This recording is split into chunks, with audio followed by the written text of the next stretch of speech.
She tells him, ooh, love, no one's ever gonna hurt you, love. I'm gonna give you all of my love. Nobody matters like you. Hey guys, Musa here, and today I'm bringing you my Week 13 NFL predictions. Now, without further ado, let's get started. Kicking it off on Sunday, since the Thursday night football game has been moved to Tuesday, we now have the Cleveland Browns taking on the Tennessee Titans, and I got the Browns winning at 24-23. Honestly, Cleveland has been doing well, so has Tennessee. Both of them have very good running backs in Nick Chubb and Derrick Henry. Both of them have incredible wide receivers in Jarvis Landry and, of course, A.J. Brown. And honestly, they got some decent quarterbacks. I am not willing to say that right now Baker is a good quarterback. I mean, yes, he is a good quarterback, close to a division lead, but of course he's only 2 to 3 games behind Pittsburgh, if I'm not mistaken. And to be honest, they're doing better than expected. I expected the Browns to at least be still losing. I would have thought they would be losing due to the fact that it's the Browns, but they've managed to keep it up and managed to keep themselves in playoff contention, and honestly Tennessee has done the same, but I see Cleveland coming up clutch. Up next, we got the Las Vegas Raiders taking on the New York Jets, and I'm seeing a blowout with the Raiders blowing them out 35-3. Honestly, I know the Raiders lost to the Falcons in a blowout, but I still think that they're a good team, and I still think that they're good enough to beat the Jets. Honestly, if the Jets go 0-16 this year, I will not be surprised at all. But I am most likely predicting from 0 to 3 wins for the Jets. That's all they'll be able to do this year. A maximum 3 wins, minimum 0 wins. Honestly, I still see that the Raiders have chance, but in this game, the Raiders will destroy the New York Jets. Up next, we got the Jacksonville Jaguars taking on the Minnesota Vikings, and I got the Vikings winning at 21-17. Jacksonville is also in the same level as New York, but the difference between the Jets and the Jags is that the Jags, even though they are down to a third to second string quarterback, I think Jake Luton was actually the starter in front of Mike Glennon, and of course we got Gardner Minshew, who was the starter. But honestly, I still see Jacksonville as a better team than New York. And if they get a better record than New York, I will not be surprised as well, as they are a bad team, but they're not that bad. While the Vikings, even though they are not beating the tough teams anymore, I still think that they can squeeze out a win over Jacksonville. Up next, we got the Cincinnati Bengals taking on the Miami Dolphins, and to be honest, Dolphins win this 26-13. I think that the Bengals, they just don't have a chance. They don't have a chance after the injury of Joe Burrow. I am considering that the Bengals might just lose every single game from this point on, since they don't have their franchise quarterback, as he went down with a torn MCL and ACL. But to be honest, the Dolphins team is either way, it was a good team. It's a good Dolphins team that has been honestly fighting for that number 1 spot. Of course, they're still like 2 games behind the Buffalo Bills for the AFC East, but I'm still thinking, are the Dolphins the team that can either get the division win or the wild card? I think they can get the wild card, but they'll be shut down in the first round. But in this game, against this team, I'm giving Miami the win. Up next, we got the Indianapolis Colts taking on the Houston Texans, and the Colts win it 34-10. I see the Indianapolis Colts as a better team than Houston. They did lose to Tennessee, but Tennessee is not Houston. Houston is not one of the top teams in the league. They are one of the top 5, maybe top 10 bottom feeders in the league right now. And I'm seeing this as a devastating loss for Houston, as I know Deshaun Watson maybe he does something, but after losing Will Fuller to a suspension of 6 games, I think it's over for the Houston Texans. Up next, we got the Detroit Lions taking on the Chicago Bears, and the Bears take the win 14-10.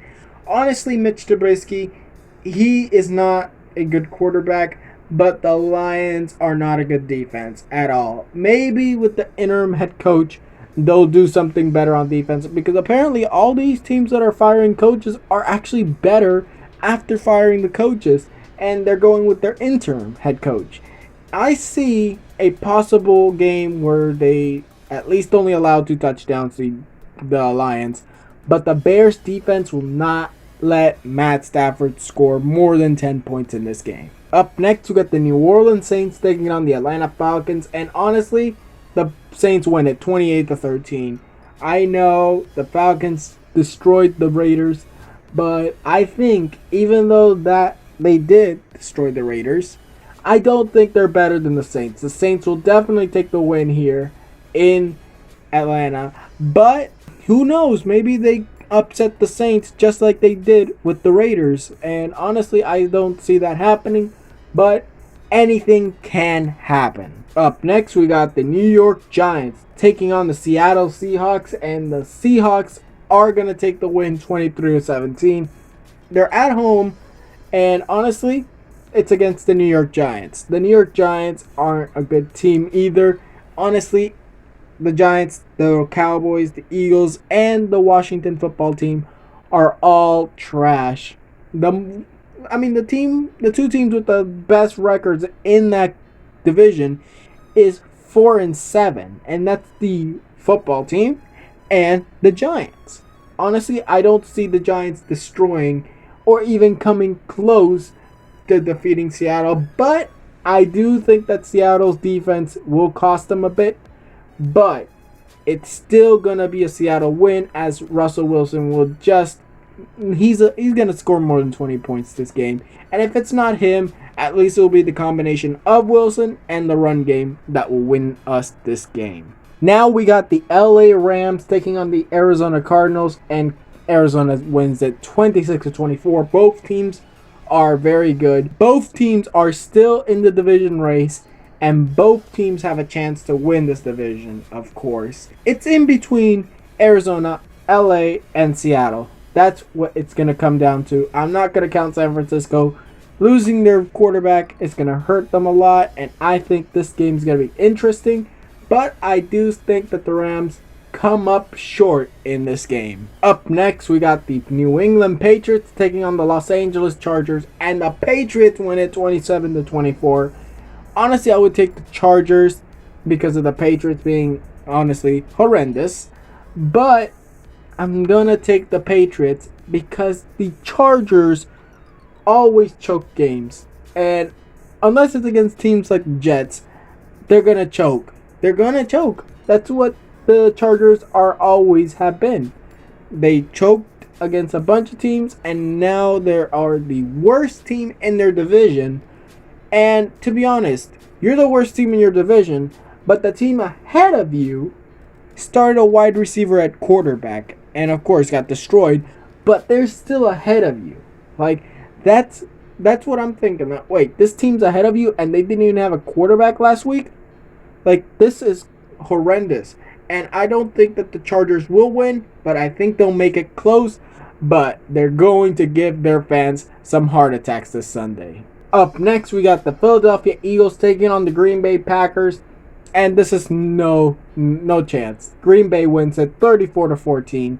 Honestly, Philadelphia, just put your season up for sale, because honestly, I know you still have a chance, but you're not going to win against the Packers. There's no way. And if the Eagles win against the Packers, then that just says a lot about the Green Bay Packers.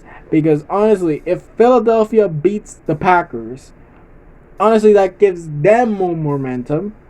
And honestly makes the Packers look like trash. Because they lost to a team who is still in the race for the division against another team who has a losing record. And honestly, I'm still seeing this game as a destruction of the Philadelphia Eagles. But if the Eagles do beat the Packers, well played. Now, on Sunday night, we got the Denver Broncos taking on the Kansas City Chiefs. And this is the destruction of the Broncos, 49-17. I don't care if they play a wide receiver. I don't care if they play the best quarterback in the league. The Broncos are not defeating the Chiefs. They have a very good defense, and they got a very good offense. And Patrick Mahomes is definitely going to take that. Oh my God. It's just going to be a nightmare for Denver Broncos fans. This is just going to be a nightmare for you guys. But maybe next season you'll have a good season where you have all your guys rather than basically your backups, because that's basically the Denver's defense, offense, and even quarterbacks. Not even backups, basically the reserves. That's what Denver has to deal with, but honestly, Kansas City is not going to let Denver win. Up next, we got the Washington football team taking on the Pittsburgh Steelers on Monday. And honestly, I'm seeing this as the Steelers win 21-20. Now, why is the game so close? I thought the Washington football team is trash. I thought the Pittsburgh Steelers were undefeated. Well, I don't care if you're undefeated. You have a very big chance of losing this game, Pittsburgh. And that defense is the reason why. That defense is going to screw you over.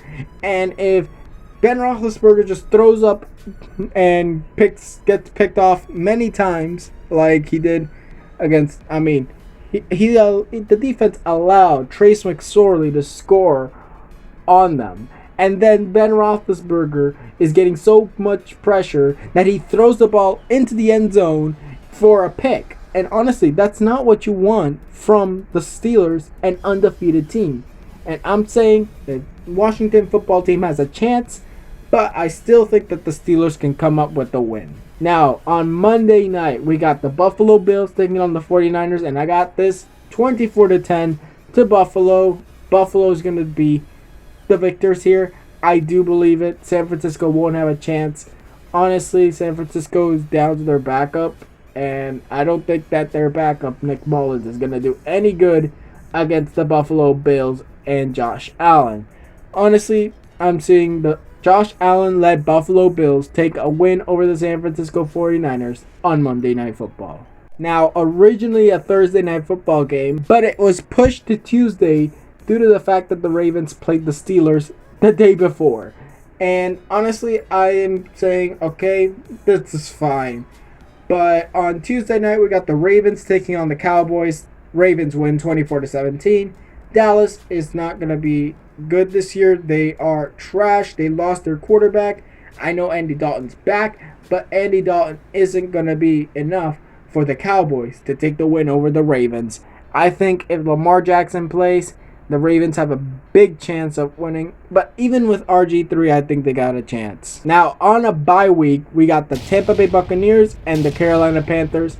Panthers being led by either Teddy Bridgewater or Philip Walker this year. It's not going to help at all, as I do believe that Teddy is not the answer. Teddy is not the answer. Philip could be. I say give Philip a year. And if Philip isn't good in that year, the guy was excellent in the XFL. And if he's not good in the second year in Carolina in the NFL, then I just think a backup role for Philip Walker would be better. Or go back to the XFL where you made your name a star. And honestly, for the Buccaneers, Tom Brady, and all those guys, get ready, because Drew Brees is going to take this division, as he's already swept you, and I think you guys are not going to get this division at all whatsoever. Now, that was it for this video. Tell me what you guys think in the comments below. Tweet me any video ideas. Also, comment it down below. Tell me as well, who do you think will win, who do you think will lose, and who is your favorite team? Tell me down in the comments below. Now, like this video if you liked it, subscribe and hit the notification if you want more videos, and I'll see you guys next time.